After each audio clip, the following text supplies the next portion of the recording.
if a tree falls in a forest and no one is around to hear it, does it make a sound? This is a paradoxical question which asks कि क्या reality हमारे perception के बिना exist करती है.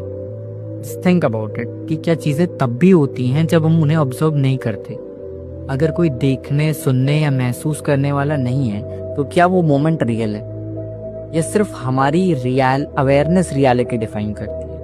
मतलब क्या दुनिया तब भी एग्जिस्ट करती है जब हम सो रहे होते हैं, या क्या आवाज़ सिर्फ तब बनती है जब हम उसे सुन रहे होते हैं? तो क्या रियलिटी हमारे बिना भी एग्जिस्ट करती है या हम ही उसका सेंटर है?